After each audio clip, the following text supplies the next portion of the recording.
لیلۃ المبیت پیغمبر اسلام جب مولا کے رات کو سنایا تو اس وقت کیا ہوا؟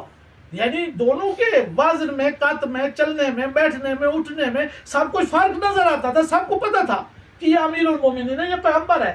لیکن جب پیغمبر کی جگہ پر سو گئے تو 40 تلواریں کھڑی رہی، لیکن سوچتے رہے کہ یہ علی نہیں، ربی سو رہا ہے. یعنی اتباع سونے میں ہم نہیں کر سکتے نا. کیوں؟ اس وجہ سے جاگتے ہوئے تو ہم کر سکتے ہیں کہ وضو کرو، سننے سے کہ وضو ہم کریں گے، نماز اس طرح پڑھی تو نماز. لیکن جو سو کر بھی اتباع رسول کرے اسے علی کہتے ہیں. نعرہ حیدری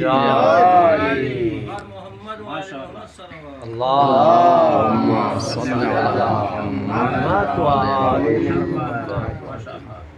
جاگنے میں انسان اتباع کر سے تو اتباع کا یہ ہنر نہیں ہے. ہنر تو تب ہے کہ انسان جب سوئے تو رسول کی طرح، اٹھے تو رسول کی طرح. کیوں؟ جب اٹھے تو نبی علی کی طرح، کہ جب اٹھے تھے تو علی اٹھے تھے نا، جب سوئے تو نبی مان کے سوئے. تو اب یہ بتا رہے اتباع کس نے کی؟ یہ جس نے رسول کی اتباع کی ہم اس کی اتباع کر رہے ہیں نا. اگر امیر المومنین نے اتباع کی تو یہ نہ مانے، نہ صحیح. لیکن خود خداوند متعال نے یہ بتایا سورہ وانذر عشیرتک الاقربین، اس آیت میں پہلی جو ہے نا ولایت کا اعلان پیغمبر نے کیا تھا نا. 3 دن بلایا، کسی نے نہیں مانا تو تیسرے دن حضرت ابو طالب نے اٹھا لی لاٹھی اور کہا کہ دیکھو میں تمہیں نہیں جانے دوں گا جب تک میرے بیٹے کی بات نہ سنو. جب سنے، سب نے سن لی نا. سننے کے بعد جب کہا کہ تم علی کو میں اپنا وزیر اور مشیر اور خلیفہ بنا رہا ہوں، جس طرح تم میری بات سنتے ہو فاسمعوا لہ واطیعوہ، ان کی بات سنو اور ان کی اطاعت کرو. تو یہ کفار تھے، ابو جہل تھے، لیکن جاتے ہوئے یہ ابو طالب کو کہہ کے پہلے بھتیجے کی اتباع کرتے تھے نا، اب بیٹے کی بھی اتباع کرو، اطاعت کرو. تو اس کا معنی یہ ہے کہ اس وقت جانتے تھے کہ اتباع اور اطاعت کیا ہے. یہ نہیں ہے کہ آج ان کو سمجھ نہیں آ رہی، یہ اس زمانے کی بات ہے. تو اس کا معنی ہے حضرت ابو طالب ان کے ایمان سے پہلے اتباع کر رہا تھا، نہیں ہے کہ بعد میں. انہوں نے کلمہ پڑھا ہے، علی نے پڑھا نہیں، سنایا ہے. اور پھر بات یہ ہے کہ جتنی مسلمان یہ کلمہ پڑھتے ہیں، کبھی تاریخ میں دقت نہیں کی کہ کلمہ جو رسول اللہ پڑھتے ہیں وہ ہم اس کی سنت ادا کر رہے ہیں، اور جو علی کلمہ پڑھتے تو وہ سنی اس کی اتباع کر رہے ہیں. چونکہ پیغمبر 3 دن کہتے رہے کہ جو بھی میری اتباع کرے گا میں اور میرا گواہی دے گا اور اللہ کی وحدانیت کی گواہی دے گا، میں اسے اپنا خلیفہ وزیر بناؤں گا. تو علی علیہ السلام نے 3 دن کہا اشہد ان لا الہ الا اللہ واشہد انک رسول اللہ، میں اللہ کی بھی گواہی دیتا ہوں اور آپ کی. اور یہ جو کلمہ اہل سنت پڑھتے ہیں لا الہ الا اللہ محمد رسول اللہ، یہ علی کی سنت ہے، کیونکہ علی نے پہلے پڑھ کے اعلان کر کے کہا ہے میں اعتراف کرتا ہوں. اور پھر امیر المومنین کی اس تصدیق پر پیغمبر نے کہا کہ تصدیق کرتا ہوں اشہد انک رسول، اشہد انک ولی اللہ، اے علی تم بھی آج کے بعد اللہ کے ولی ہو اور میرے خلیفہ ہو. تو جو کلمہ ہم پڑھتے ہیں وہ علی کی بھی سنت ادا کر رہے ہیں اور نبی کی سنت ادا کر رہے ہیں. اور وہ جو اہل سنت علی کو نہیں مانتے لیکن سنت علی کی پڑھ رہے ہیں، سنت علی کی ادا کر رہے ہیں، لا الہ الا اللہ محمد رسول اللہ، لیکن کبھی دقت نہیں کرتے کہ کون سا کلمہ پڑھ رہے ہیں. اسی طرح کی بات سے میں نے 2-4 آدمی کو، مسلمان تو تھے ہی لیکن مومن کیا، شیعہ کے، اور سمجھے. انہوں نے کہا اچھا ہم علی کی اتباع کر رہے ہیں. میں نے کہا ہاں کر رہے ہیں. انہوں نے کہا سمجھتے نہیں ہو نا، تو تمہیں پتہ نہیں ہے کہ اس آیت میں یہ ذکر ہے کہ اللہ کی اتباع کرو، اللہ کے رسول کی اتباع کرو، کہیں ذکر نہیں ہے. اللہ نے یہ نہیں کہا کہ میری اتباع کرو. اللہ ہم نے دیکھا نہیں، کیسے اتباع کریں گے نا.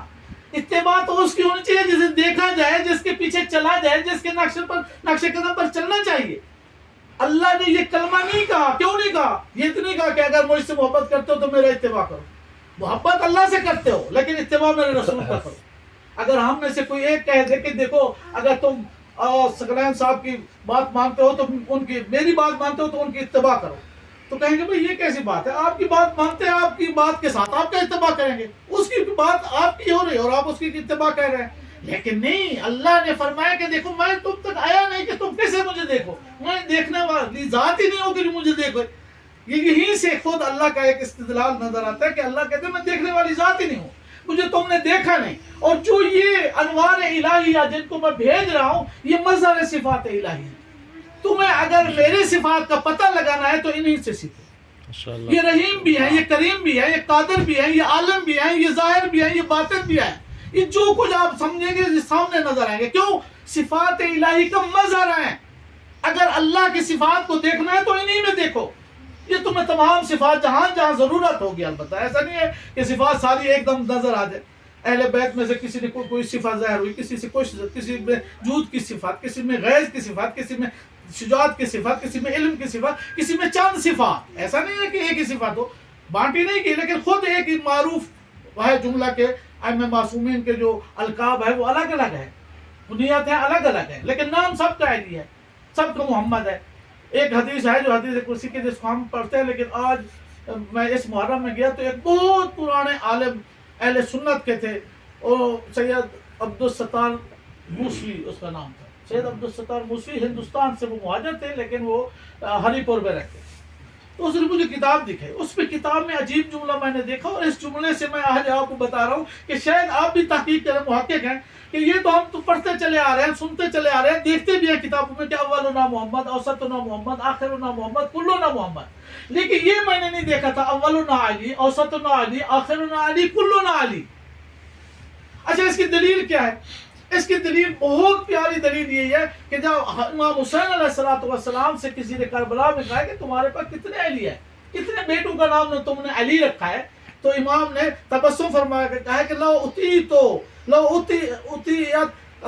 الف ولد لسمیت علی، اگر خدا مجھے 1000 بیٹا بھی دیتا تو میں سب کا نام علی رکھتا.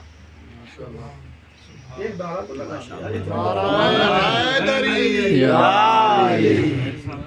برائے خشنودی محمد وآل محمد صلوات. اللهم صل على محمد وآل محمد. دیکھو یہ تسبیح ہے، یہ تسبیح ہے نا، یہ تسبیح ہے نا، سمجھ سکتے ہیں، یہ تسبیح ہے. اس کے 4 وجود ہیں. 4 وجود میں سے میں گن کے سناتا ہوں. ایک وجود اس کا کیا ہے؟ حقیقی ہے، یہ تسبیح ہے. دوسرا وجود کیا؟ تصور ہے، میں اس کا تصور کرتا ہوں کہ ذہن میں ہے. ایک وجود اس کا کتبی ہے، میں لکھتا ہوں تسبیح تسبیح تسبیح. ایک کا لفظی ہے، میں کہتا ہوں تسبیح تسبیح تسبیح.